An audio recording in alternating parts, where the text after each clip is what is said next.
So we are very much honored to have you here. Professor Sarasvathy is Isidore Norwin Research Associate Professor of Entrepreneurship at the University of Virginia, Darden Graduate School of Business, and she also holds the Jamuna Raghavan Chair in Entrepreneurship at the Indian Institute of Management in Bangalore. I would love to have a joint appointment like that. Sure. She's a leading scholar on the cognitive basis for high-performance entrepreneurship, and Professor Sarasvathy serves as advisor to entrepreneurship education and doctoral programs in Europe and Asia. In 2007, she was named one of the top 18 entrepreneurship professors by the Fortune Small Businesses magazine. Professor Sarasvathy's scholarly work has been published in leading journals in economics, ethics, management, and she has won several awards, including the 2001 Newman Award for the Academy of Management, the 2009 Gerald E. Hill's Best Paper Award from the American Marketing Association, and her book, Effectual Elements of Entrepreneurship, Entrepreneurial, now I'm mixed, Expertise, was nominated for the 2009 Terry Book Award by the Academy of Management. Effectuation is widely acclaimed as a rigorous framework for understanding the creation and growth of new organizations and markets. The research program based on Effectuation involves scholars from around the world whose published and working on papers could be found at www.effectuation.org. The site also provides a wide variety of teaching materials, including an introduction to a textbook on effectual entrepreneurship. And this won the gold medal in 2012 Axiom Business Book Awards. Professor Sarasvathy received her PhD from Carnegie Mellon University, and her thesis on entrepreneurial expertise was supervised by Herbert Simon, 1978 Nobel laureate in economics. So thank you so much for accepting to lecture for the center today, and please join me on welcoming Professor Sarasvathy. Thank you. Since we are only a few people, it would be great if each of you took a moment to introduce yourself and tell me about your background, and we can keep it much more like a conversation. The slide deck is just to give it some structure, but you know, in general in Darden we don't lecture. So my idea of lecture usually is to walk in the audience anyway. So I'm very glad actually that we just have a conversation. So if we can just go around the table. Yeah, I think this is also the spirit of the seminar series. Groups that get closer, ask questions, question certain assumptions, etc. I think this is also a very great way to do it. Okay. So do you all know each other? No. Yeah, so good. Yeah. So I am Majida Bargash. I thought I'd introduce myself. Normally when we introduce someone, we start by ourselves, but I hate that. So I'm interim director of the Center for International Studies. I teach in the French department, and I direct the study abroad program, UVA study abroad program in Morocco, and I'm originally from there. My name is Michelle Oliva, and I've heard you speak before at Darden. Academy of Management, like the Entrepreneurship Research Conference, I attended some of that. And I have a background in international economic development, mostly in Africa, working with micro, small, medium enterprises and entrepreneurs. We're just kind of talking about some of the, I've been very interested in your work because I come at it from a practitioner perspective. Yeah. And to see how it kind of fits together so nicely, and when I'm thinking from an international perspective, the idea of different countries and different cultures, and what are the different, like what's the ecosystem from the politics, the culture, the anthropology, the business environment, and the individual, and how all those elements mix together and change, makes it easier or more difficult to operate successfully as an entrepreneur and you do in Africa? So I worked on a lot of USAID projects. So I did a combination of actually managing those projects and providing technical assistance. So working with a lot with small, medium enterprise finance along value chains to understand how to develop financial products for cooperative or for small business, and how the relationships between different actors in the value chain. So some technical work in microfinance, work in research, applied research in those fields. And I'm doing a little bit of work now at the university, but whatever. I am. So you can help me present, since you know it's some of it. No, I don't know it from the academic standpoint at all, but I really love how to figure out how to connect it with the practical work that I do. Yeah. So where do you work here? I'm actually working at the Rotunda right now, providing some tech support. Was that you up on the roof? Yeah, that was me. I've done some work. I did have just finished a contract with the president's office, so I'm in like a floating way kind of a contract position. Okay, come float with us. I would love to. So my name is Erica Gann. I don't really have a very deep background in entrepreneurship. I'm still a third year student in the McIntyre School. I'm concentrating on finance and accounting. I'm just really interested in entrepreneurship and very excited for this lecture. Very interesting already. Yes. Well, I have a background in teaching, critical thinking. Recently, I ended a contract with a national security agency in Washington, D.C., organization, I should say, not the NSA. Oh, yeah. And a background also teaching in the management field. Many years ago, I was invited to teach in Vietnam, in Saigon and Hanoi, courses in operations management and marketing. And I published an article as a result of that experience. But it's a fascinating context because of the transition, the economic transition going on there.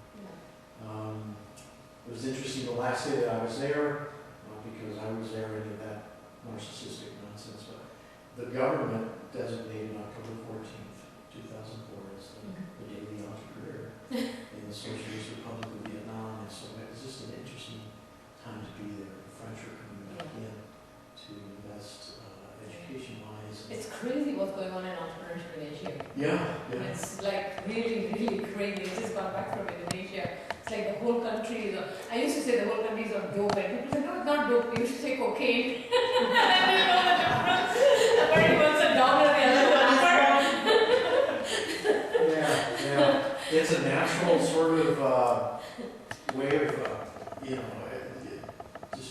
producing and distributing products and services, it seems like. But every event they would organize, because they've been doing very well economically, and it's a young country again, right, like India. So what happens is, 60 people would sign up for the first event in the morning, and then they say 40 people are signed up for the afternoon. I go for the morning, 60 people show up, and then afternoon, then suddenly 200 people show up because somebody has tweeted, right? And all of a sudden, by the time it came to my third day there, I was literally like holding meetings in parks, right? It was like crazy. And they made hoardings of me in the same. It was surreal. And so just because I got so excited by the idea of entrepreneurship and entrepreneurship education and so everything happens on the fly, so it's just very, very. They're hungry for information, aren't they? Yeah, yes. They're hungry to learn, and they put in and then I get an email saying they implement right immediately. Talk about just do it is crazy. So Cliff. Yeah. Okay. Well, I'm Cliff Maxwell. I work here in the center with Majida, and I am today's cameraman. Yeah, but you can let it in a certain way and come with us. Join us, sit with us. Okay. Well, I'll set everything up and I'll come. Oh well. So what would you like to talk about? That's really You got us excited about entrepreneurship. Yeah, entrepreneurship, and also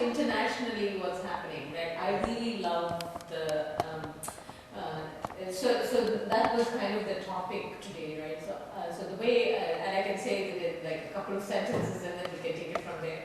Which is really, I think that we are where where the scientific method was before Francis Bacon or around the time of Francis Bacon. I think that's where we are. So that's why I just began.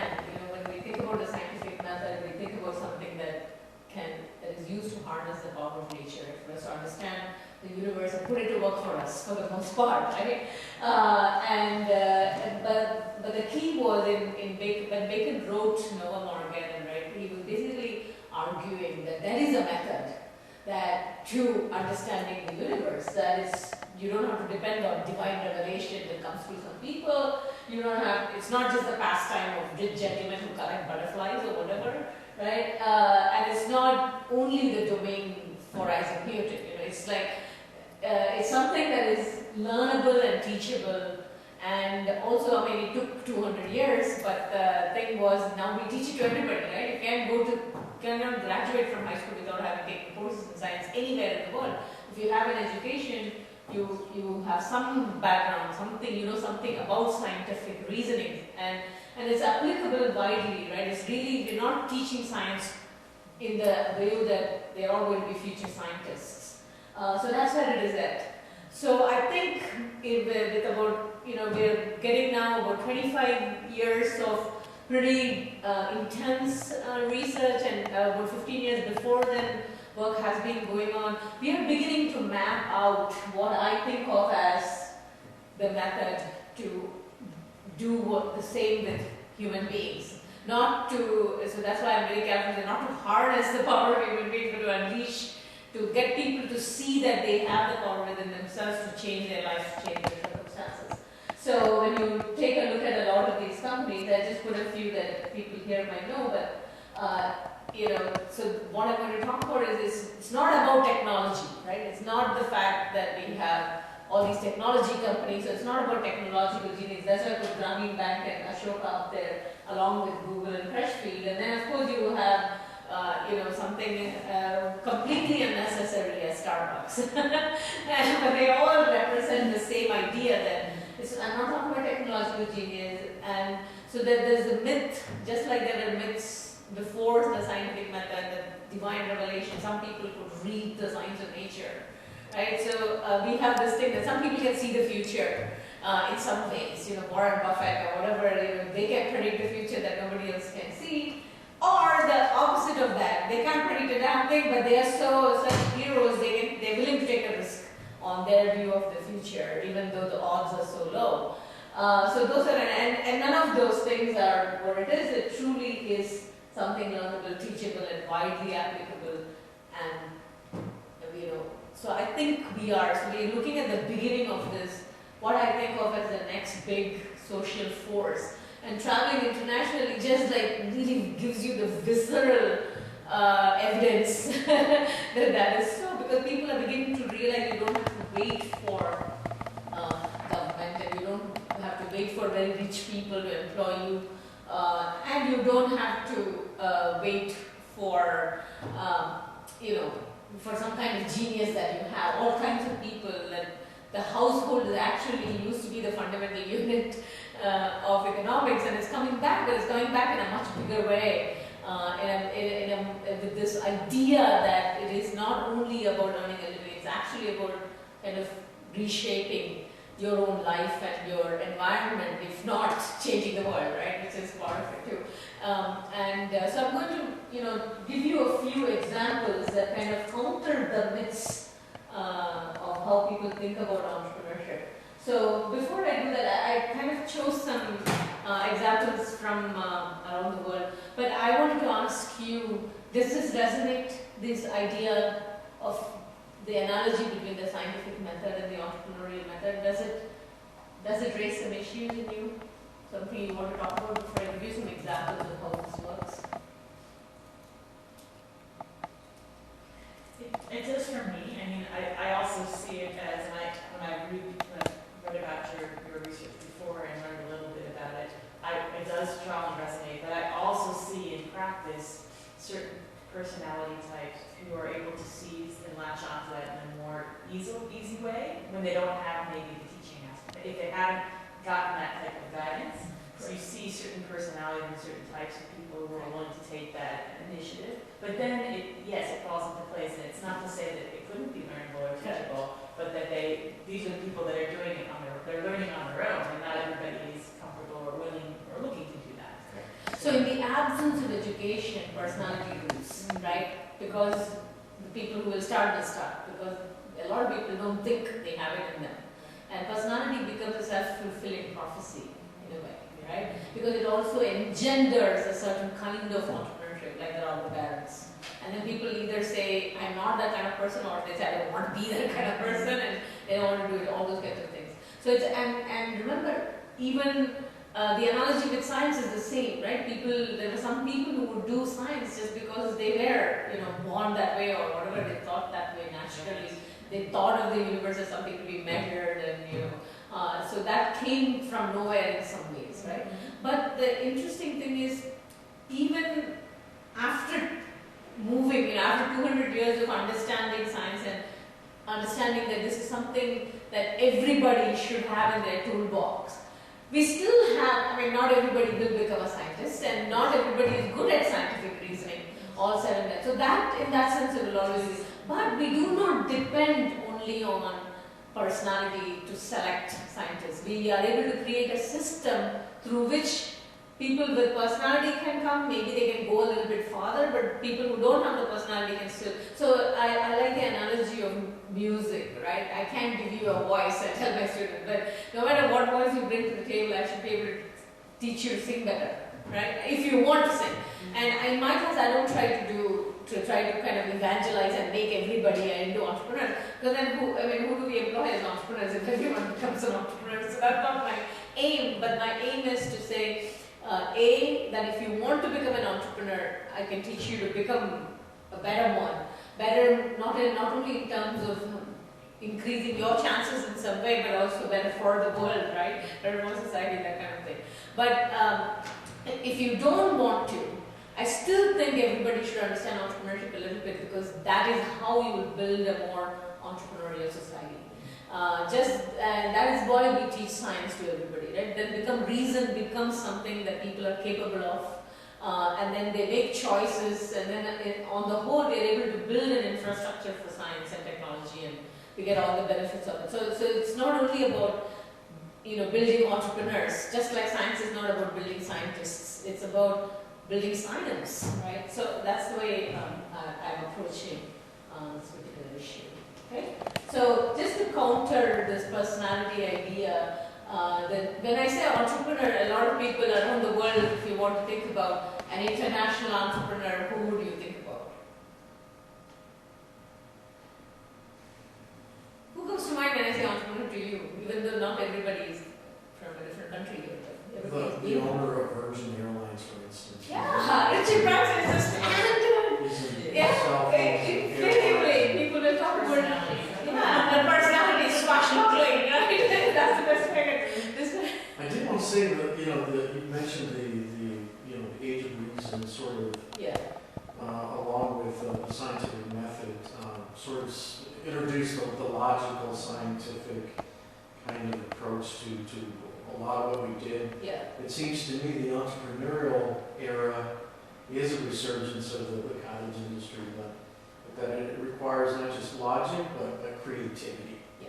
We were talking about And science doesn't require creativity? It does. I know the philosophers of science have conceived that it could be all about the method, but we don't have to call it that way. In the Department of Design and Engineering, it is necessary for the engineers to have a certain level of creativity. My husband is a mathematical computer scientist, and he is pretty creative, believe it or not. It's pretty creative to me.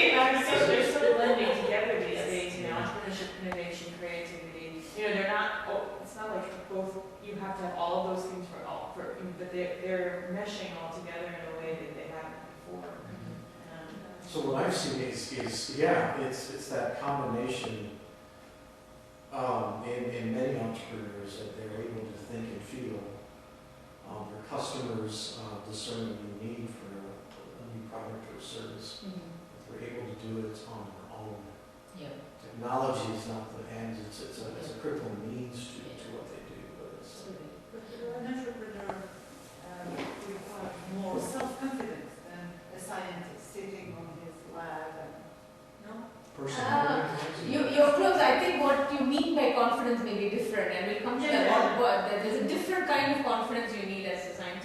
that, I mean, to be successful in anything you need confidence actually, right? To be a parent.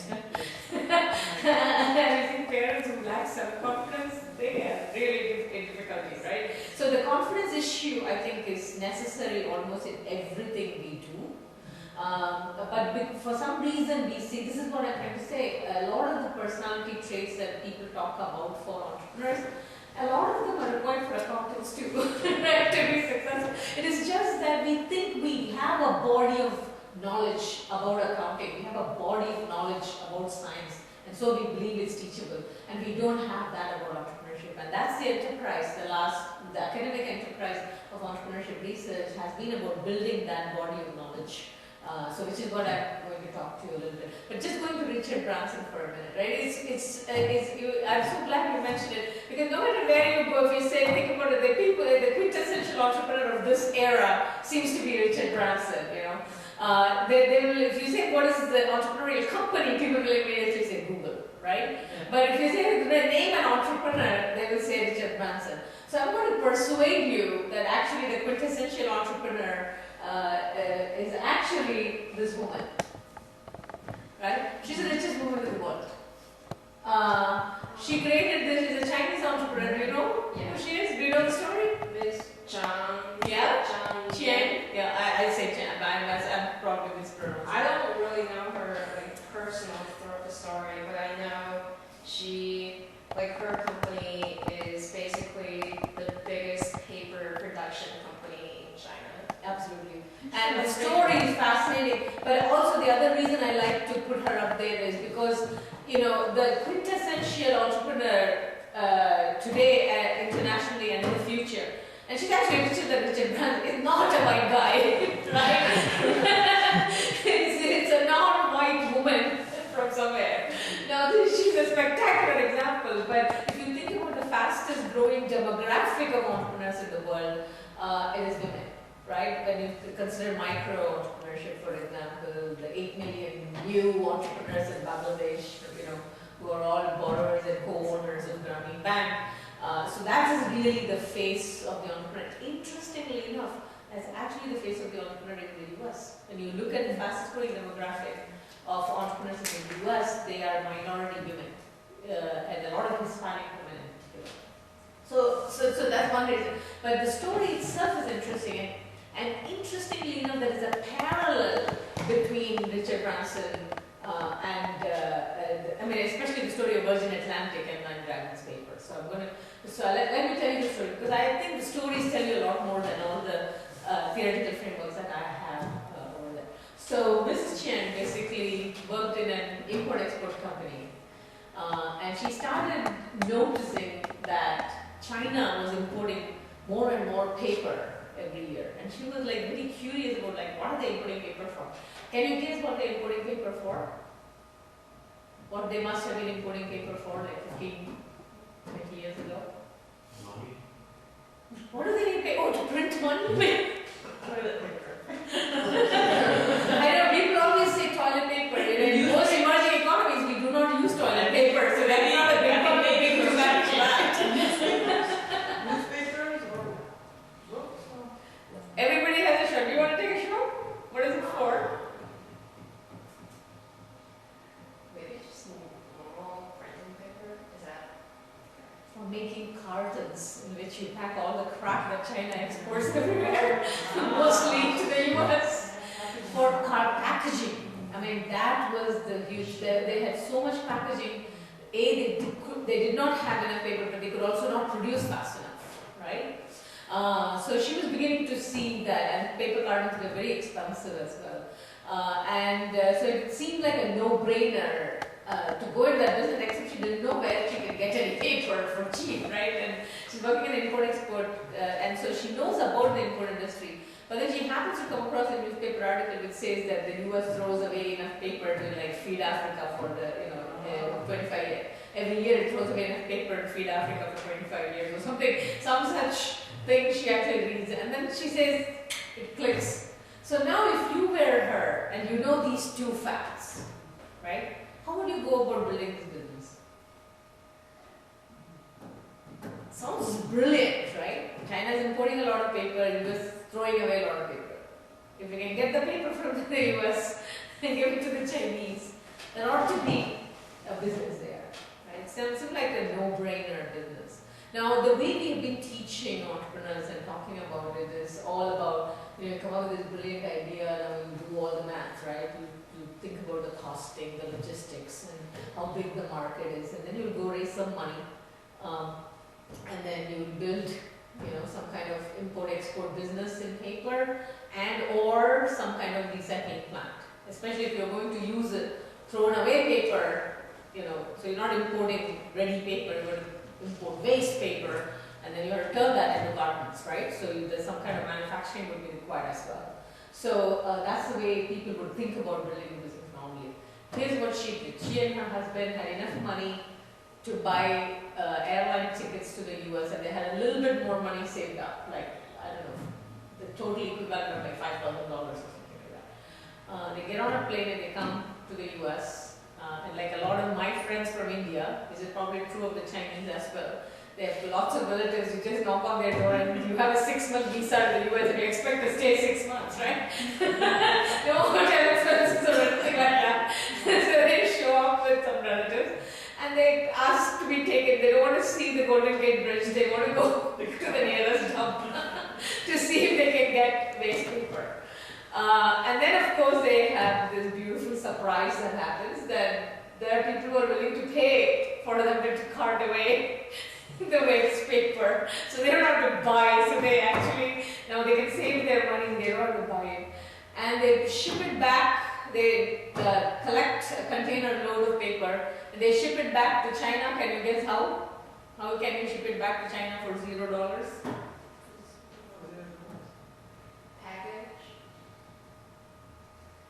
All these shiploads of containers with goods come and go back empty. So they go tell them, it's going back empty anyway. Can you carry out a paper? If the business works out, we'll give you something, right? They make a deal, and they start getting practical, pretty close to zero. They get the paper, and they actually make money on collecting the paper, and then they don't pay anything to the container. Then it comes to China, and then they start working with small carton manufacturers, people who usually depend on importers, and importers sell to wholesalers, and then it's from the wholesale that you would buy if you were a small carton manufacturer. So those are the people who would get the most expensive rates for paper. So she starts giving them the cheapest rates for papers. So they all start making money, and then so they all invest in building the recycling plants, right? So this is a multi-billion-dollar recycling plant. And normally paper recycling, people think it's a $90 million project. This one started at less than $5,000, right? Okay, this is one story. Now I have to tell you some story about my students, and I have to tell you some story about India. So here is Husk Power Systems in India. Husk Power Systems, the middle guy, Chip Rensler, is the Darden guy, and then the balding guy is actually the guy who lives in Bihar in India, the original founder. And the guy next to him is also a Darden grad, believe it or not. But this company basically creates electricity from rice husk. So basically like a biofuel gasification thing. But the gasification technology has existed for a very long time. But it was never viable to do, and they actually built it in Bihar, which is like the worst possible state in India you can think about. It's extremely poor, mostly illiterate, with marauding Maoists, kidnapping people and stuff like that. It's like the worst state. Indians would never go to Bihar, right? And so they actually built it there, and now over 500 villages get their electricity from that. So think about why gasification plants were not economic. Given They wouldn't go to the places where the rice husks were. No, you could, right? And especially government money, there's all kinds of money involved, the technology. So why wouldn't, and the rice husk was literally, they would just put it along the wayside, and it was polluting because it just gives off methane, right? It was polluting it's again a no-brainer idea. It's not a big technology. I mean, anybody can do a gasification, and there are big gasification companies in the US who have been trying to sell all over Asia anyway, and they are selling all over Asia. but it's not viable for the simple reason that people will steal. The moment you put electricity in the grid, people will steal electricity. There's no way we can get them to pay. And in a state like this, it's 10 times worse than in other states to get anybody to pay. So the problem they had to solve was really not the technology. They had to solve the issue of how do you actually get people to pay for electricity, and how do you do it in such a way that you don't use the grid. So the only way you're going to get people to pay is you don't put it on a grid. So they literally invented a method of payment. So now they sell electricity using the cell phone idea of prepaid phone cards, right? So they sell prepaid electricity. So you can say, I need 2 fans, 3 lights and a sewing machine and 3 mobile phones. Right? That was one of the things they discovered. The thing that people really wanted electricity for was not light. They really wanted electricity for mobile phones. Right? Because you cannot charge a mobile phone through kerosene. You can have light through kerosene. So they realized that the kerosene lamp was their competition, not the power grid. And they realized that people really need electricity for mobile phones, and that gave them the idea of thinking, can we do prepaid?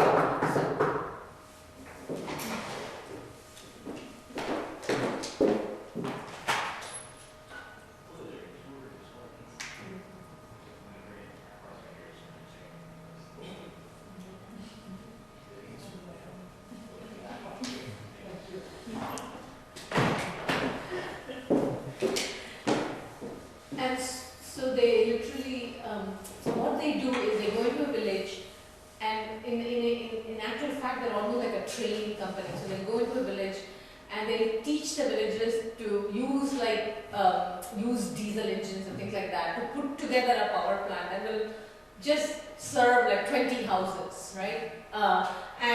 So they're teaching them to build the power plants and maintain it and manage it, and they literally have created this meter, a way of metering, and the meter will shut off after, so they do these calculations on if you have 2 lights, 2 fans, 3 lights, sewing machine and 3 mobile phones or something like that. They calculate how much and the meter will run down. And they're so successful that eventually IDEO came in and said, we'll design you a better meter. Now they have a gas meter.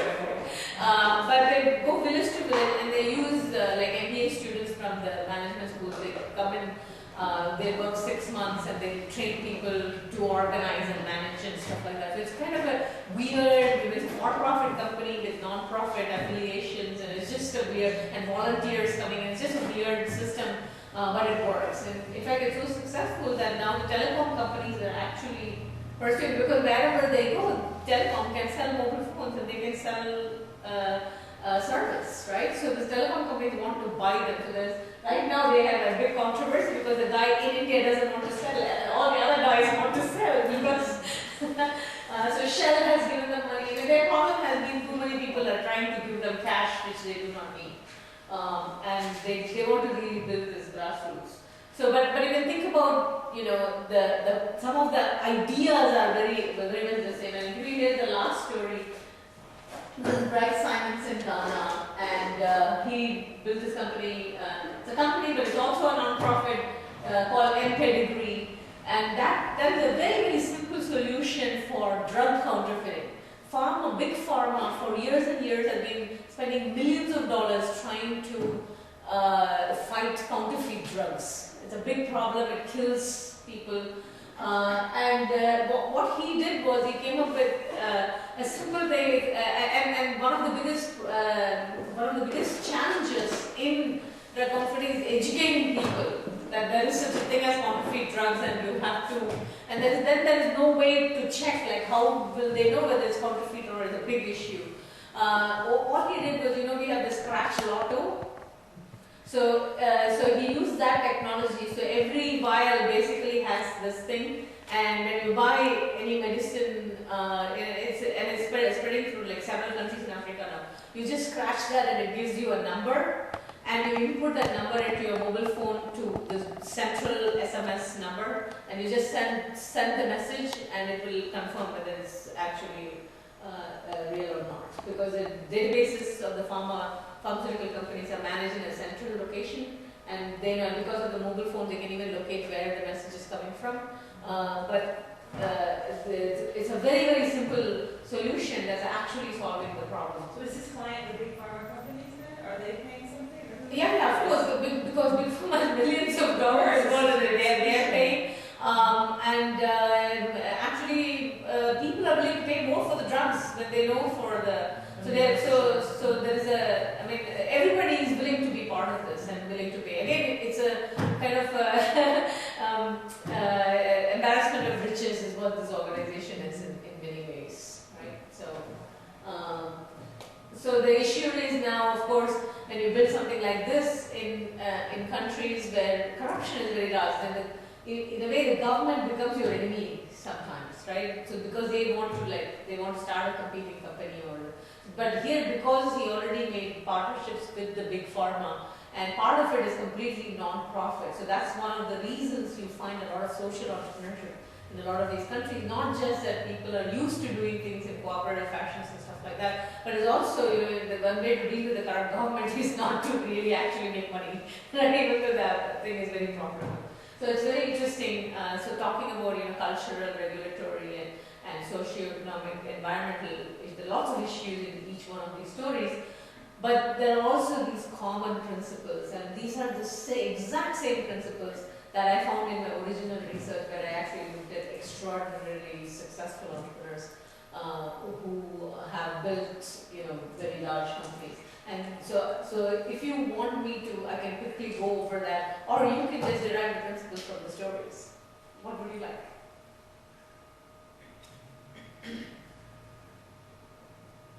What do they do at the comm school? If I had to ask you, what are some of the things you noticed in the story so far? Which is kind of different from what you might expect, since you have not taken that much entrepreneurship. You would be a good student to ask this question to. I guess for those stories, those are very personal stories, and they find a very creative way to tackle the problems that they have at that place. And a lot of times their method, or they see the problem, they see the need, but the way they approach it, for example, how John was traveling to the US and how the second project, they have this voluntary program, the way they approach it is very it's not very traditional. It requires me to really pour some thinking into it and find probably the best way. And sometimes it might not, seems to be very promising on paper, but it will work in that context practically. So you think it took a lot of thinking and creativity to do this? Very interesting to me that you see that. I thought Chang was kind of dumb. maybe it's easy. I kind of think it requires the opposite. I think for me, from my perspective, it's more of you might be dumb in your planning. You don't have to have you don't know what the end result is going to be, but you have to be self-aware and observationally being tuned into what's happening in your environment. So she didn't know exactly how she was going to go from A to B to B to C to C to D, but she was able to see when opportunities came. She was aware. She wasn't just looking like this. She was more open in the way she looked, so that she could adapt at each step and change. And she didn't know that she was going to meet what was going to happen at each of those steps. I don't think, but she was able to adapt Without giving it too much thinking. Yeah. Because then you see the negative side. Exactly. If you try to be very smart and look for all the technologies that are out there, that's the problem. They didn't go around looking for the big technology solution, the smart solution, right? They really looked at what is it that I can do. Given that I am no gasification expert, right? And I am not she had no experience in building a paper mill. It's the same with the pedigree guy. I mean, he's not a database guy or anything, he's not like the guy but he had worked for a pharmaceutical company, he kind of knew the stuff. So they all had this combination of knowledge, but not the smartest knowledge, and that is why they didn't fall into the trap of smartness in a way, right?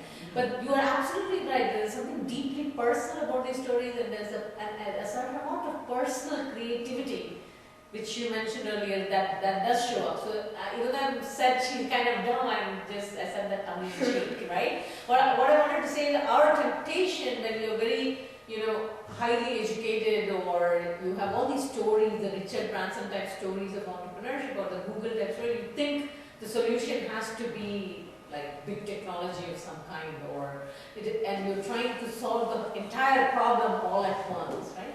So see some of the things that you told are there, but some of the things that you see are also very different from what it is. So let me just give you the principles, and you can.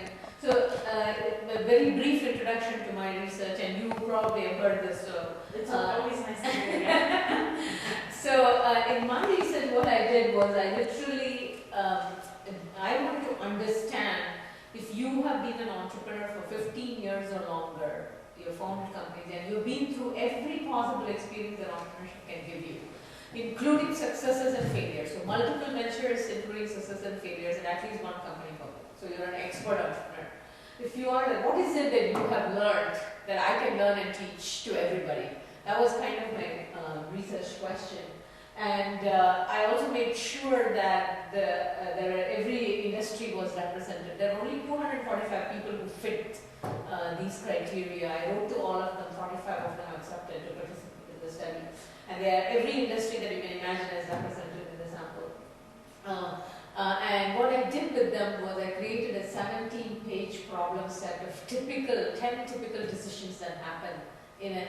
So if you are, just like I asked, if you had this idea about the paper company, how would you do it? And so the questions were about the kinds of decisions you have to make in order to get a company going, right? And I had all these people look at that same 17-page problem set, and they had to talk continuously as they solve the problems. So this is not a questionnaire type thing, it's like an actual problem set that students would take home, right? Complicated questions with lots of data and lots of ambiguity and everything thrown into it, and you have to make a decision. There are 10 decisions that there. So I had all these people who had built companies in many different ways, but all of them looked at exactly the same 17-page set. And I got to kind of look into their heads a bit, because it was not just what answer they came up with and the reasons they gave for coming, which is what would happen if they just wrote a questionnaire or something. Here, I could actually see what kind of information did they look at first, what did they ignore, which one did they go back to, and how exactly they arrived at the decisions. And I got that across different decisions and different entrepreneurs in different industries. And going in, the hypothesis was, why should there be anything common across all these people, except that they are people? But it turned out that the data converged overwhelmingly to a particular way, a particular logic of decision making, which we call effectual reasoning. And again, just to give you a greater glimpse of the research, since then, this was my dissertation, since then several people, there are about 40 researchers now beginning to working on the details of this logic. But we have all kinds of comparison studies that we have done. We have looked at novice entrepreneurs who are all over the place. We have looked at expert corporate managers, but with no entrepreneurial experience, so they are at the other end of the spectrum. We have looked at angel investors, venture capitalists, and organic growth leaders inside large firms. And so that's kind of the space. I haven't told you what effectual and causal is yet, but there is a kind of a continuum in this logic. And experienced corporate managers fall at one end, and experienced entrepreneurs fall at the other end of this continuum. And I'll tell you in a minute. Okay? Any questions on just the research itself? Who are the angels? When you say who are the angels, you mean what do you mean by angels? Is that what you're asking? Right. Oh, okay. So angel investors are basically, So they're just wealthy people who invest in early stage companies, unlike the venture capitalists who actually invest other people's money, right? They get money from pension funds and so on. They put together a fund which they invest, and then they are answerable to their investors. Angel investors invest their own money. And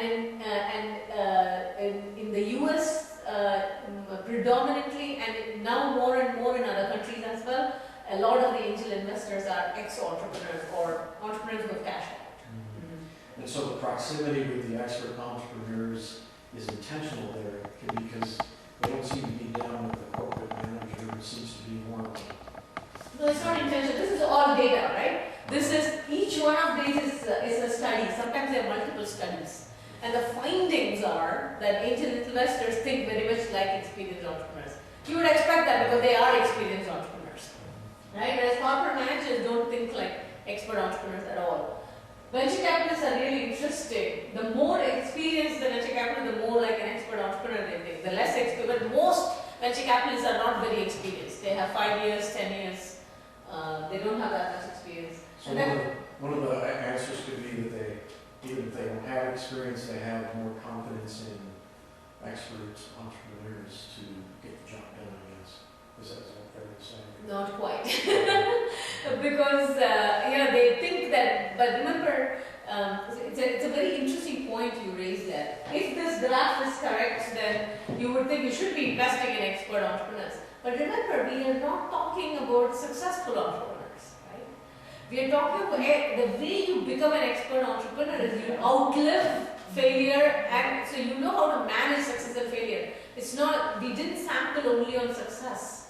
So, whereas a lot of the novel VCs are trying to place a bet, right, on experience, that by itself doesn't get you there. Because the way you become an effectual entrepreneur is you go through this learning curve where you start, for some reason you succeed in some company, and then you think now you know how to do it right, and I'll show you in a minute what causal and effectual is, and that will tell you. And then this is how they learned to be effectual, because once after their first success, they tried to do everything causally because they thought they knew, and then they failed. And that, so it takes a little bit of experience of both success and failure to actually learn to become an. So if you invest in expert entrepreneurs, I would bet you would do well. But the expert entrepreneurs will never want your investment, and they don't care. And you'll see in the principles of Mrs. Chang doesn't need an investment from anybody. Her squatter doesn't. Their problem is like, don't give us any money. This is annoying. And pedigree doesn't need any money. But she seems to have, she makes up for that lack of through negotiation skills. Yeah, so now that's where we have to think about what are the techniques, right? And I'll also give you one more data. 3/4 of Inc. 500 companies do not take any outside funding.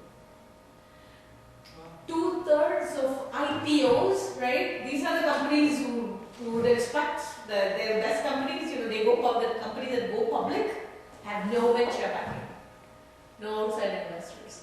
So this thing of investors is so overrated, is one of the biggest myths we have. And I told you 3 stories. Richard Branson, let's connect back Richard Branson to Mrs. Chang.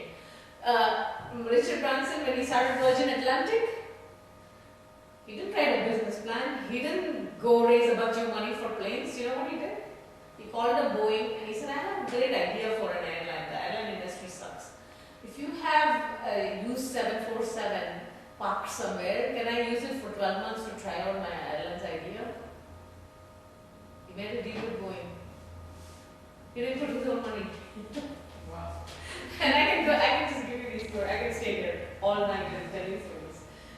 But let's try to get with the framework. So the key finding from the research is that causal logic is based on this idea that to the extent that you can predict the future, you can control it. So invest in prediction. Right? Try to predict better.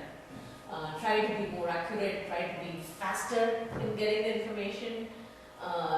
Try to do more analysis, but quickly. That kind of thing. So that's what a lot of the business planning and the VC logic, everything, all of that is based on that kind of thing. The expert entrepreneurs do the opposite, right? They say to the extent you can actually control the future, you don't need to predict it. So the question became for me from the data is how do you control a future that you cannot predict? So the most important thing the expert entrepreneurs learn is do not trust predictions. Do not use predictive information as your criteria for decision making. So all the techniques they use are non-predictive. They are not people who believe in placing bets. They'll say if you want to, so because if you think you can see the future and you're placing a bet on it, they'll say go to Vegas, don't be an entrepreneur. The whole idea is to understand the future is fundamentally unpredictable. But here's what you do with it. I'm just going to introduce you the principles very quickly In a normal lecture, I go on and on with each of these principles, but I've told you 3 stories, so we'll just relate the principles back to the stories, right? So you don't get started with, you don't say, here is a multi-billion-dollar opportunity that I'm going to do. Let's put gasification plants in the middle of nowhere in India because, you could solve the electricity. You don't do anything on that plan. You kind of just start with the doable, right? Given who you are, what you know, and whom you know, what is it that you can do to solve a problem? And do very quickly. So it's basically saying, just do the doable today, now, right? Don't wait for a very long time. Don't wait for the perfect answer to the problem. Get a good enough answer and act on it. And then refine the answer as we go along. Okay, so in each of the 3 cases you can see, the only thing she knew how to do to get some paper from the US was come to the US and buy some, right? That was her big idea. And she understood the import-export side of things, so she That's all she really knew. Exactly. She knows, kind of knows what the prices would look like and what the contract would look like. So she has that kind of information. So and she uses that, and she uses her contacts. She happens to know some people with whom she can stay without paying rent, right? All those kind of things. It's the same with the Haspa archives, right? The reason they got started was Gyanesh is actually from one of the villages. He was originally from one of the villages. He was very intelligent. He got to go to a good school in a city. He went to one of the IITs in India. He became an engineer, and he said, I'm going to bring electricity back to my village. And he knew, right? Nobody had to tell him there would be all these. Well, he kind of knew you cannot get electricity from the grid. That was off the table as a solution. So his whole idea was to build some way to get electricity without the grid. He was not even interested in the gasification per se, right? That came later because, okay, we have raw material right here, right? Once you've gotten off the big electrical power plant on the grid, almost anything, you can convert any fuel, So he was literally considering kerosene itself as a way to electrify. And then he realized that there are better ways, and he started talking to people. And he said, which one is something that he would actually implement in his village? And he would work with the people in the village, and he implemented it. But then he had, a cousin who happened to come to garden around this time. And because I forced my students to actually start a company in class, right? I tell them, I give all of today, like Mrs. Chen, you get all of tonight, tomorrow you start. Given who you are, what you know, what is the venture you can start tomorrow. Start that venture. So he said, I got this cousin, he's got a cool idea, he's doing this in a village.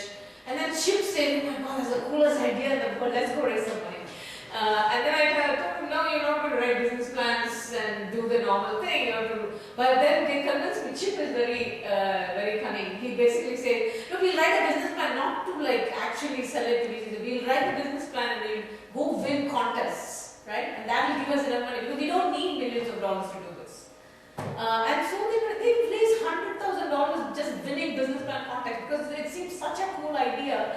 And Chip and Manoj are such great presenters, right? They tell a story, they have all these photographs and videos from the village, and they describe the horror of this state, and people are just fall in love. The Shell Foundation gave them $150,000. That was the first thing on top of the $100,000 they got. And I actually was there on the teleconference call, and Gyanesh, the guy in Bihar, was literally, I had no idea there were such words in Hindi. He was abusing them, saying, what is wrong with you? Like coconut, he was calling his cousin. Wrong guy, white, it's politically, it was basically, why are you going around raising money? What are you going to do with this money? So, why don't we go and, I'm going to give them money? And then he said, no, you're just winning business plan contests, that is, you're not taking on investors, don't worry. They fought with Shell, it was crazy.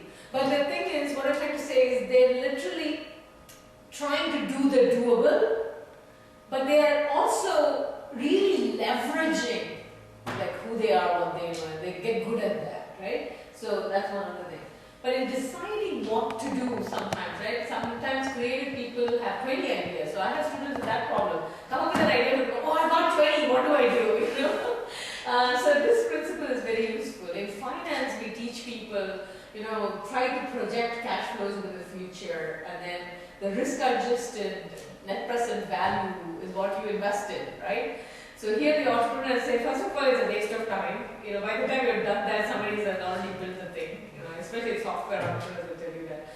But more importantly, it's just fantasy, right? I can put anything on it. It's my assumption. I can do anything. It makes no sense. So they don't wait for money. That's why I told you so many of them. What they're doing is they're investing only what they can afford to lose. And that's kind of an interesting choice criterion, because you're asking, even if I lose what I invest, and you're usually not investing money, right? You're investing time, emotion, energy. That's what you're really investing. But even if I lose that, would I want to do this? Now that kind of puts you into different corridors of the kinds of ideas you choose, rather than if you just simply say, oh, this is more likely to make money, which is again becomes a bet, right? So this is what they do. It's kind of, if you think about both the Branson story and Mrs. Chiang's story, every step of the way, there's no reason that it should have worked out, right? It could very well have been a failure. But even if it fails, they have lost all that much. We would not heard the story, probably, right? But that's about it. If Boeing had said no, Richard Branson probably would never have built an airline company, and we would not have heard of it. He'd have built something else, and we'd be talking about that, right? But they're not testing hypothesis. Yeah. Nothing to lose. Yeah. So which is very good. So what would be a good test of a hypothesis? How do you know that you have a customer? So that's the third principle. So it's a little bit more interesting than testing hypothesis. So the way people think about testing hypothesis is, I'm going to make this and I come and say, did you buy it? And you say yes or no. I ask you how much will you pay for it? And you say, 50 cents, whatever. And then people try to show that there's a market for it. The only way an expert entrepreneur will accept there's a market for it is if you buy it before I have a product. So they are not talking about promises, they're not testing in that sense, right? They are literally getting your buy-in. They are co-creating, I'll talk to you about. They're literally shaping the future, right? They're not testing, is this true? They're not assuming the market is out there and it will tell me whether it's right or wrong. They're saying that we are going to build the market together, and whatever we end up building will be the market.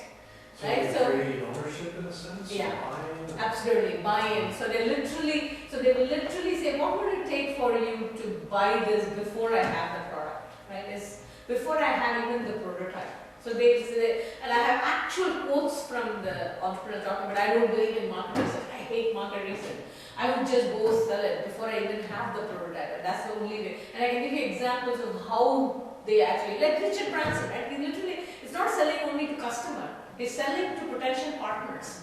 If Boeing said yes, he will do the airline company. If Boeing said no, he will do something else. Right? It's really not testing whether the market will buy. It's like they're talking to multiple possible stakeholders at all the time, and wherever they get buy-in for whatever reason, they will go that way.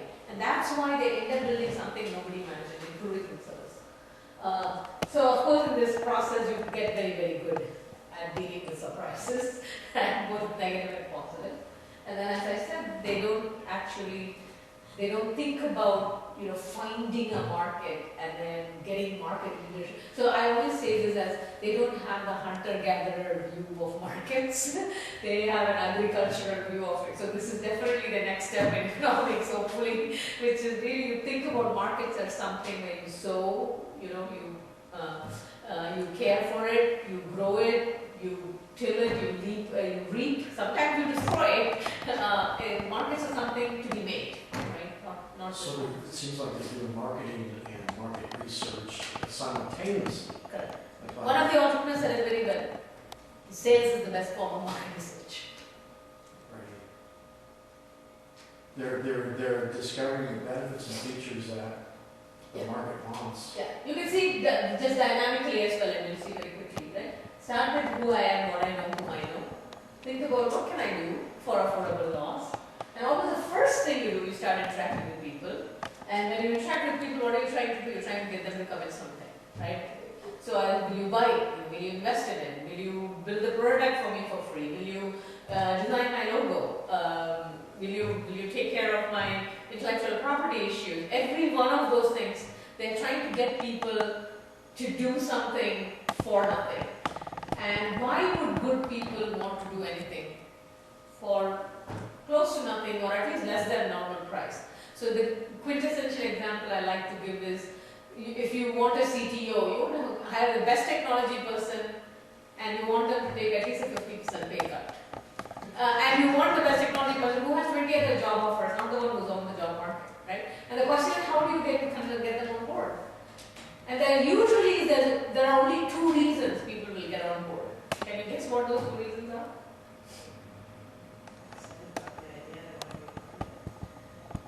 Why would they be excited? They are aligned with whatever the vision is. Exactly. There's something, they have a vision for your idea. And it's their vision that they're in love with, not your vision. I mean, sometimes you get lucky and people fall in love with your vision of it. But even then, what they bring, they get excited by what they can do with it, right? So the interesting part of the expert entrepreneurs is they're very good at getting you to talk about what you will do with my idea, and then making the deal with you in such a way that if and when you do it, you can keep a lot of that profit, right? But you aren't getting any piece of my company. I'm not going to equity what I am doing, but you can have as much equity as you want in what you do, and then you structure the deal that way. So Bill Gates says it beautifully, right? He says, I can tell you a simple formula for becoming a billionaire. You have to make a lot of people millionaires, right? That's how you become a billionaire. And you become the facilitator of all these people's ideas of how to create value. It's just that they're not the kind of people who want to go out and do it on their own. And you're making it easy for them to do this. And then you're making it affordable loss for them. So you're not going to hire the technology and leave the job and come, You're literally saying, what would it take for you? Can you work nights and weekends? Can you take 3 months sabbatical from your job? I mean, you're figuring out all these ways to get them on board. So there are two things. One is the upside is something that is not just money, but is beautifully, the money is aligned with their vision of what they want to do. That's why they want to do it with you. They don't want to do it on their own anyway. You're finding people of that kind. And then you're working very hard to make it affordable loss for them. So they are not placing bets either. So you're not selling them the upside. They are selling you the upside, right? That's where they want to be part of. And your job is to tell them what's the worst that can happen. Face that, and I'll make sure that worst that can happen will be you don't lose much, right? So you're not selling them the upside, you're selling them a downside for the price of your creating your own upside, which you don't have to do as a bet, right? That's kind of the sell here. But every time somebody comes on board, and comes on board can be anything from becoming a full-fledged partner, investor, buyer, whatever, or somebody who's just introducing you to other people, investing other kinds of things, nights and weekends, somebody volunteering to help you in something, whatever the thing is, you get new means. So what happens is you start the means start expanding a little bit, because it becomes who we are, now the two of us go and talk to the next person, the chain starts building. But on the other hand, what the vision is, what this thing is that we are building, whether it's a product, a service, a business model, and all those things, slowly start getting reshaped, right? So you also get bits and pieces of new goals and sub-goals. And over a period of time, it affects what you can and cannot do, all these relationships that you build. And it is a process, right? And along the way, of course, there will be surprises. And you have to use the surprises as input. Sometimes they are constraints, sometimes they are resources. But it's the process that ultimately comes up with something. And what it comes up with very often is not just a new venture, but it's a whole new market segment you end up creating. Sometimes entire new markets that never existed before. So this is the whole story. So what I have next is just a couple of quotes from entrepreneurs that I use all the time, typical quotes to bring these principles together, and then I'll kind of bring you back to the vision of the entrepreneurial method. Do you want to do that? Do you want to discuss some more? I have no idea how we're doing time on time. We're fine. A few thoughts would be fine, and then we can also. Okay. Total will take only about 5 minutes, and then you can talk some more about. We're ready to sign on the. Well, we have a song. So is there any age limit to be an entrepreneur? No, that's the beauty of it. So one of the things I do is it's not just being an entrepreneur. Remember that ultimately all these stakeholders are part of it. Right? It's not, we always tell the story of the entrepreneur, but the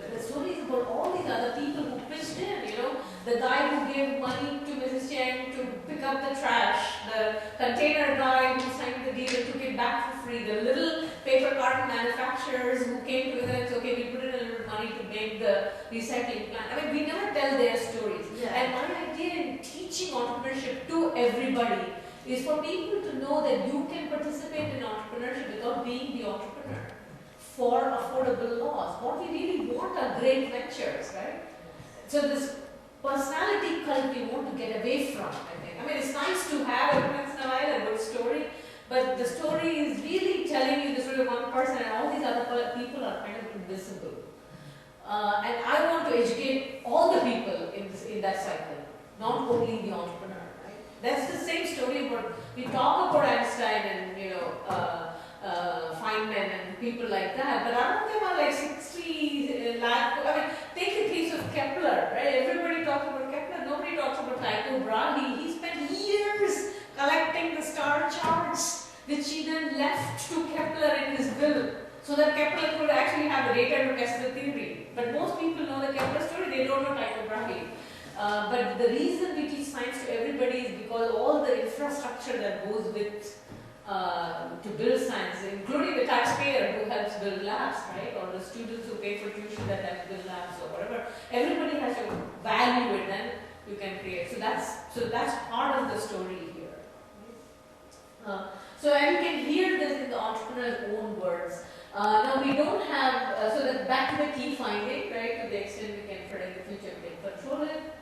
To the extent we can control the future, we don't need to predict it. So how do you control the future you cannot predict? You don't control it. You actually co-create it with the things that you already have under control, whatever they may be, right? So if I'm going to, we don't have sound for the video clip, but it's only a minute and a half, and I can, I can act the part. This is a Danish entrepreneur who came to Copenhagen Business School, and I like to give this story because when I first wrote about this, of course, like a lot of research, the early days it was very tough going when I was writing about people who said, this is ridiculous, you only looked at expert entrepreneurs, because at that time I didn't have all the other data, right? So when you have some comparison sample, come back, and then people would, and then people say, we don't even understand what you're saying, like how is this different than trial and error, so people would ask things like that, and so I came up with the example of cooking that I always use, and I say, you can cook causally or effectually, and the way you cook causally, you kind of decide what you want to go, get the best recipe, get the ingredients, get the units to make a dish. And if you're a good cook, then the dish will be pretty good. Whereas if you cook effectually, assuming you know how to cook well, in both cases, right, you can open the fridge, see what's there, and there will be missing ingredients, and you can put together a meal, right? So that example, for some reason, was the little wedge that people started getting it. It's not just trial and error. You have to be a good cook first, right? And then you can still cook causally or cook effectually, and it makes a difference. And what difference it makes is when you cook causally, you get what you set out to cook. When you cook effectually, the likelihood of innovation increases, and the costs of failure go down. Even if the dish doesn't work out quite well, you just use ingredients you already had. So that began. And so when Klaus Meyer came to class in Copenhagen Business School, some student asked him, because he had built 9 different businesses in the food industry, and he had started out as a cook. So somebody asked him, can you compare entrepreneurship with cooking? And I just really love it, because it's like he read my papers and he was quoting it, but he had never heard of me or the word effectuation or anything like that. And it was like, it's kind of a scientist conceit, right? Completely independent evidence that you were not even looking for is best validation. You were about to ask something. So Effectual look is very good at creating a pot dinner, right? Yeah. Very Yeah. Absolutely. People can just bring ingredients. And then you can, so that's a very simplistic thing, but you know that the role of the other people is missing there. So it only captures one picture, right? But still it's a story that people very quickly get what is the difference between cause and effectual. So this is just Klaus Meyer. Since we don't have someone, I'm going to remind him for you. So how do you compare, entrepreneurship with cooking? He paused for a while and he said, that's kind of a difficult question, like, how would you even compare entrepreneurship with cooking? Then he says, well, the way I cook, the way I build this is also the way I cook, he says. without a recipe and without any set plan. I come into, place like Hungary or wherever I look what is available, what vegetables are going in the garden. I open the fridge, I see what's in the thing, and then I dance around a little bit. He says, I say, what can you do? And what can you do? And then, interfering a little bit with the circumstances. That's how I cook. But that's also how I build businesses. I listen to people. He said, if there's a dishwasher who can do the flowers, I would be deaf if I did not have him do the flowers, right? And same way, if I meet someone who wants to build a dairy and together it would be greater, then I'd be tempted to go into the dairy business. So that's the way, I build the business. I dance around. And then he pauses and then he says, but I'm sure there are brighter ways of doing it, but this is how I do it. Sorry, I might cause. I think I did the timing very good. You can see I've done this a couple of times. As long as you don't start singing or something. Especially in Danish. The only thing I don't get is the Danish accent. It's kind of funny. And here's Pierre Vidyar, right, founder of eBay. Almost every industry analyst and business reporter I talk to observes that eBay's strength is that the system is self-sustaining, able to adapt to user needs without any heavy intervention from a central authority of some sort. So people often say to me, when you build the system, you must have known that making it self-sustainable was the only way eBay could grow to serve 40 million users a day. The smart answer, right? Says, well, no. I made the system self-sustaining for one reason. Back when I launched eBay on Labor Day '95, eBay wasn't my business. It was my hobby. I had to build a system that was self-sustaining because I had a real job to go to every morning. I was working as a software engineer from 10 to 7, and I wanted to have a life on the weekends. So I built a system that could keep working, catching complaints and capturing feedback, even when Pam and I were out mountain biking and the only one home was our cat. If I had had a blank check from a big VC and a big staff running around, things might have gone much worse. I would probably have put together a very complex elaborate system, something that justified all the investment. But because I had to operate on a tight budget, tight in terms of money and tight in terms of time, necessity focused me on simplicity. So I built a system simple enough to sustain itself. By building a simple system with just a few guiding principles, eBay was open to organic growth. It could achieve a certain degree of self-organization. So I guess what I'm trying to tell you is whatever future you're building, don't try to program everything. 5-year plans never worked for the Soviet Union. In fact, if anything, central planning contributed to its fall. Chances are central planning won't work any better for any of us. Build a platform, prepare for the unexpected, and you'll know you're successful when the platform you build serves you in unexpected ways.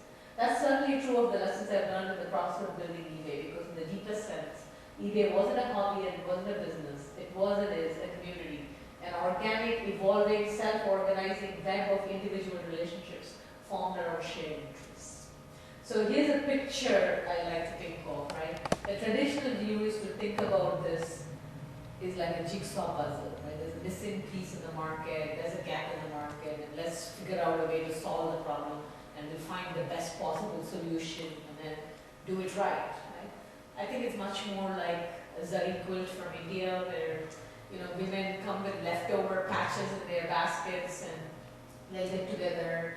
Somewhere they just get, somebody will get started with a few pieces and over time, in the beginning you don't really know what's in the basket and you don't know what it's going to look like. But as you build it, you will know, certain colors and then you search a little bit more, stuff like that. But it's an activity that you do together usually, and it has all this, I think about aspects of co-creation. These women will sing and they'll cry, they'll curse their husbands, and they'll gossip about the men not in the room, and all those kind of things. And eventually you have something that's kind of beautiful and, very, very useful. It will keep you warm at night. And that's that seems to represent the expert entrepreneur story a lot better. And you can see there are lots of really interesting implications, but I just want to show you one. So I talked to you about the scientific method, right? When you think about one of the things that the scientific method has enabled, people always think about technology, but one of the things that they enable is a kind of a democratization of knowledge, and it made possible the Industrial Revolution, so a lot of people could actually participate in the economy, and they didn't have to die in the station in which they were born. They were not tied to the farms anymore, and we have this thing called the middle class, right? This is the thing about the rise of the middle class from 1820 onwards around the world. I don't know if you guys saw the UNDP report that just came out last week, which is like the biggest growth in middle class around the world ever. It's not just that it's growing, but the growth rate is the highest has happened. So, and you can feel it when you go to Asia, especially. You just feel that. Is it divided by continent, regions? Yes, it's given country by country, and by middle class they mean income, but they also mean education and health and infant mortality. They look at the HDI index, right? So it's a fascinating thing. So now, I think, imagine now if you combine that, you're not dependent on, if you can combine that with, what I call the middle class of businesses, right? Now, this is not an exact graph, but most businesses, right, are really, really tiny. Small businesses are really, really small. And then there are very, very, very few businesses that get very, very large, right? So that's kind of the shape. I actually think, I'm not talking about billion-dollar companies, but I think there are quite a few $200,000 companies that could be $2 million companies. And there are, a few $2 million companies that could be $20 million companies. So I'm talking about people, instead of being self-employed, which is at the top of their life, you can employ 4 people, right? There's something stable we know in the data, that when you get to 4 employees, you just last longer. It's just one of those things. So I'll say if we can get even 10% of these 200K companies to move from single employees to 4 employees, that's $20 million jobs. This is what they're fighting over an election. I actually think that is possible by educating people, but you have to educate not only entrepreneurs, we have to educate the community on how to invest in very early stage. So I say everybody can participate in entrepreneurship. Like today, find a shop, find a little small business that you love and say, what can I do, right, with my affordable loss? We volunteer for non-profit organizations. I actually think if you volunteer for for-profit organizations, because they've already figured out a way, they've figured out something that people will pay for, right? And so you get out, and then you can take the money and then give it to non-profits if you want, right? I think it's actually the smarter way to do that thing, and people don't think about it that way very often. So I think those are the kinds of things I think is going to become possible when we look at this, not just as building successful companies or educating entrepreneurs, but as let's build the entrepreneurial method and let's test things out and tell people, figure out ways for people to try entrepreneurship for affordable loss very early on. So it's always a backup option for everybody. I mean, every time there's a downsizing story and people are like looking depressed and they go through this thing where they're sending out hundreds of resumes, I always say, there's like 40 amazing people in the Zoom. Why are you sending out resumes? Why can't you get together and start like 4 different companies? It just absolutely boggles my mind why people don't see that. 60 Minutes did a show on one of those downsizing episodes. There were like 100 people who got downsized. I forget what it was, AT&T or one of the large companies. And people were like really depressed because they've been sending out resumes for months. And I'm like, do you know how much talent there is right there in the room? I feel the same way when I pass through security at airports. God, all these people, at least 10% of them, and there are like thousands of them, would have been entrepreneurs if they didn't have this stupid job of patting people out.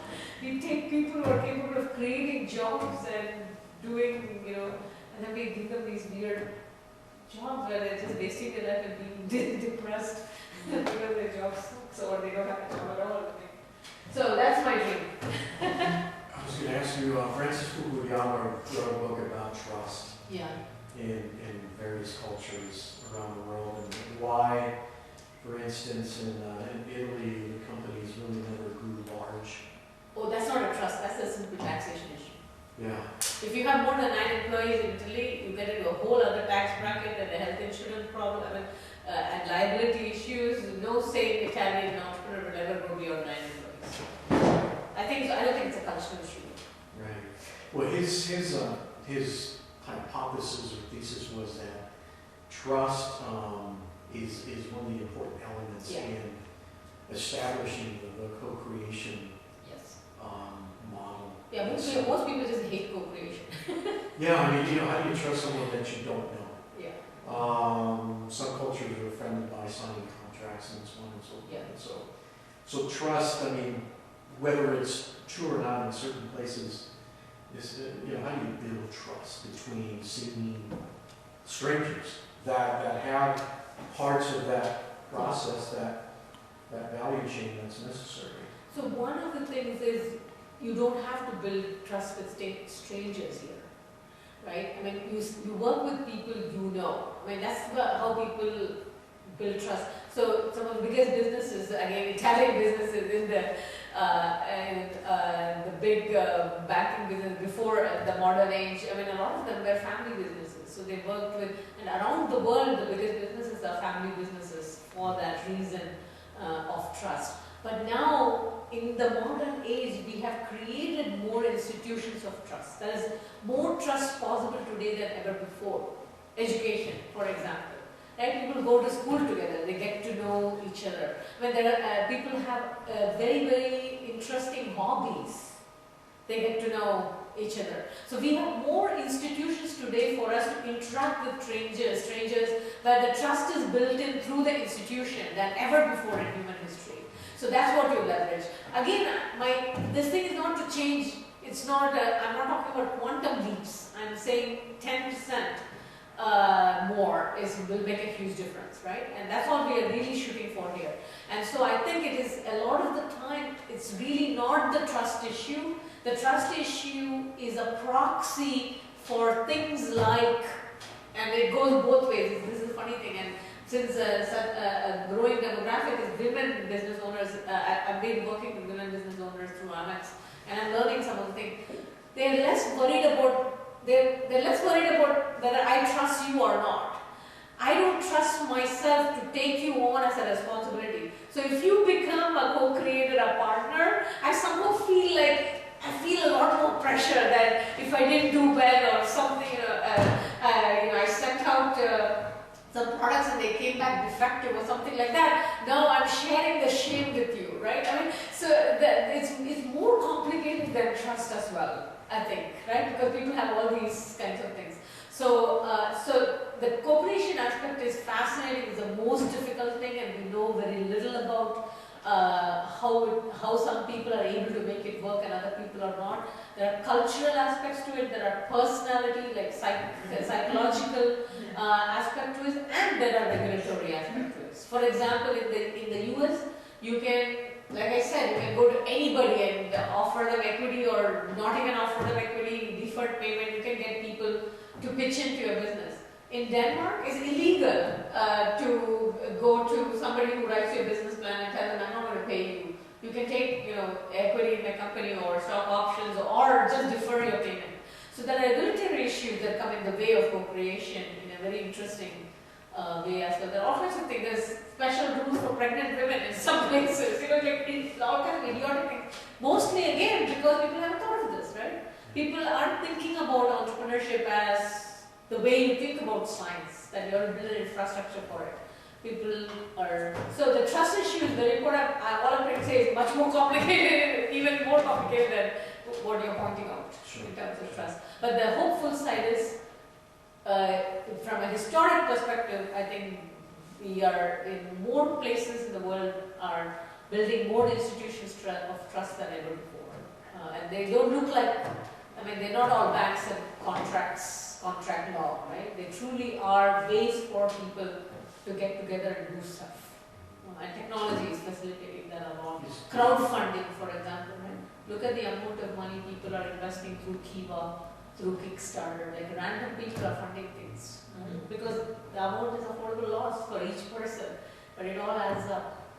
So we really are building institutions already, the infrastructure for it, without the theory being there. Like most academics, we come after the fact and we give you a theory on why something is a good thing and what to push, right? The other aspect of it from the standpoint of education, entrepreneurial education, for me, so much of this can be beneficial to any individual who's going to be going in the workplace or living in society. You can apply entrepreneurial thinking or a mindset or approach whether you're going to start the business, whether you're going to be the one who buys into the business, or whether you have you seize opportunities in a company that you're working for and you create your own job, you create new projects. These are all entrepreneurial ventures. It doesn't have to be necessarily, people tend to think a lot outside the field. They'll think entrepreneur means one thing, and it means you start your own business and that's all it means. But it's really much more. I mean, I only started one business, but throughout my whole career, looking back on it, I can see that I had an entrepreneurial approach to my career. You take opportunity, you make opportunities. I didn't know what my path was going to be. Some of the jobs I ended up doing, I created myself, finding people, partners in that company or in colleagues or things like that. So the idea of taking this effectual logic and the principles behind that and teaching that at an undergrad level, let's say, and some of those people end up starting their own businesses themselves, but having that foundation of knowledge to apply. Finding a date. My students are always talking about finding a date effectually. Sure, absolutely. Yeah, it's a tool or it's a package of tools or skill sets or whatever you want to call it that you can apply to different things, I think, in your career. And it's really funny to say that because one of the, I am just riding the wave, right? I have no idea what I did to deserve the amazing kind of, intellectual life that I'm having, but it's also practically always very fun. So people said, like the Klaus Meyer video, somebody just sent me that. It was just so perfect that I keep using it, but somebody just sent me that.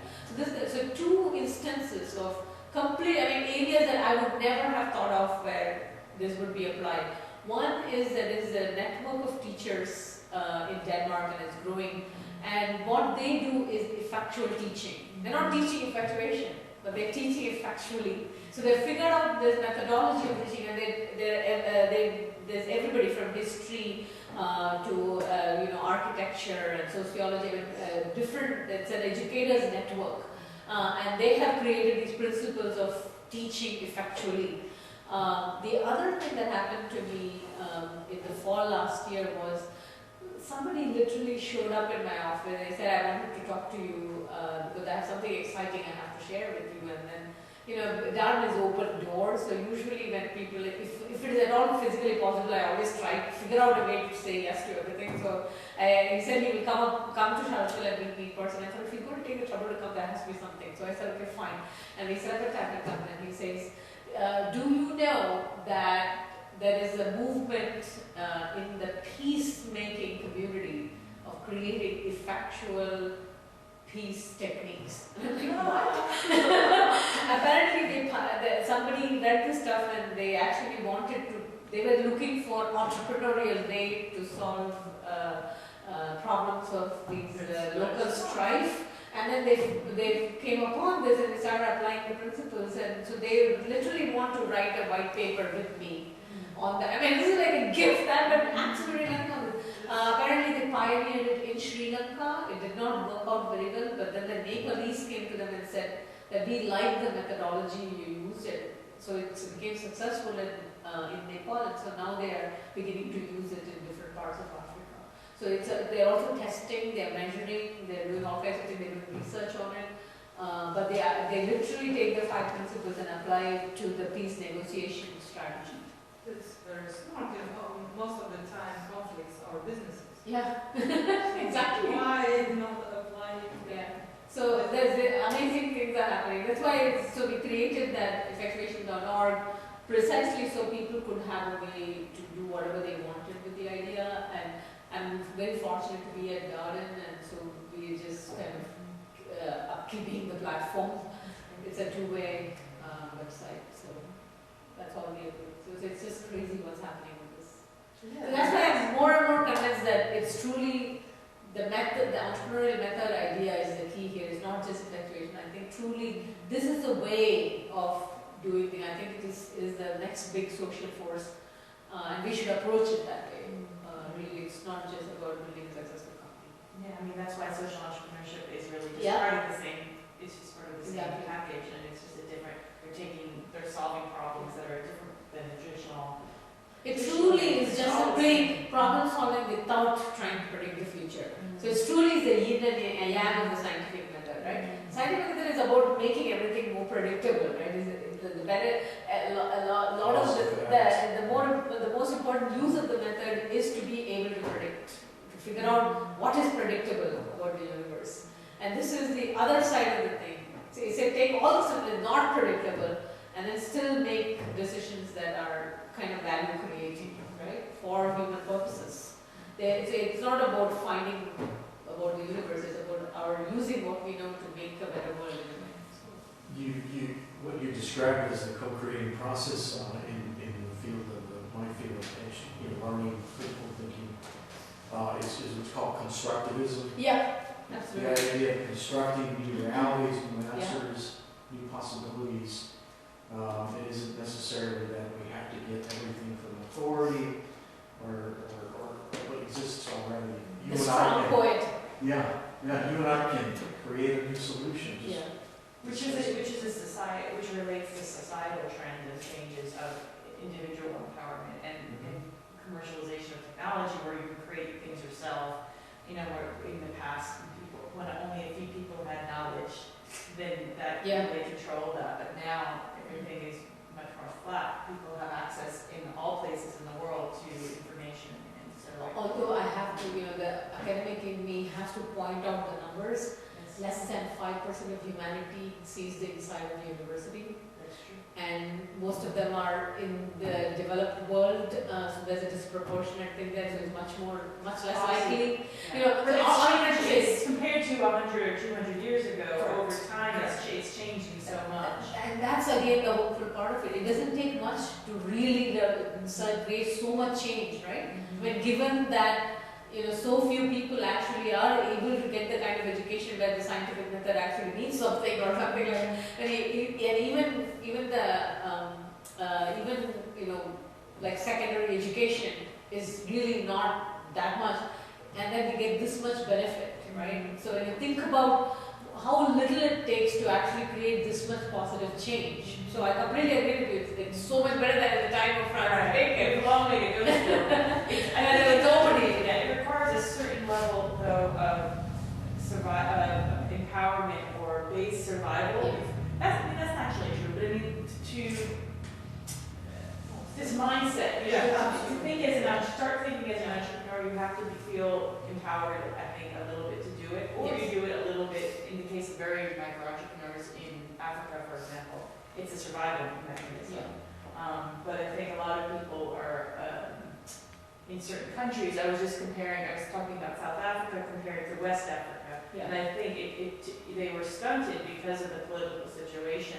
The black community didn't have opportunities, the education wasn't there, they were restricted from doing everything. So it's obviously that if they had an entrepreneurial instinct or capacity, it was rewarded, it was suppressed, whereas in other places it was nurtured and encouraged. And so it really kind of... And this also suggests that you can take a lot of those micro-entrepreneurs who are doing it for survival. And again, if 10% of them grew, right, it will change the economic landscape.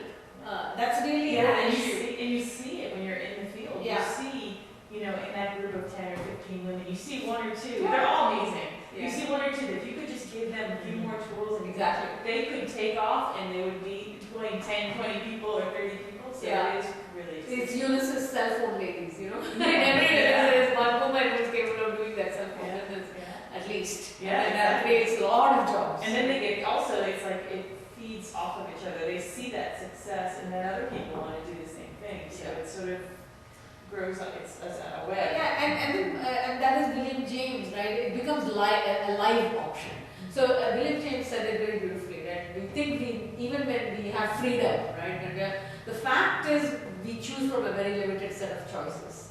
And so the way you can change the world is if you can add a very positive possibility to that set of choices that you see as life. That is, it's possible for you, right? So in the possibility set, if you put this idea that I'm selling one cigarette at a time at a traffic stop, but I know someone who started that way and now has a little corner cigarette shop, right? I'm giving you the worst possible example just because I always like that. because it's not. It seems like it is not.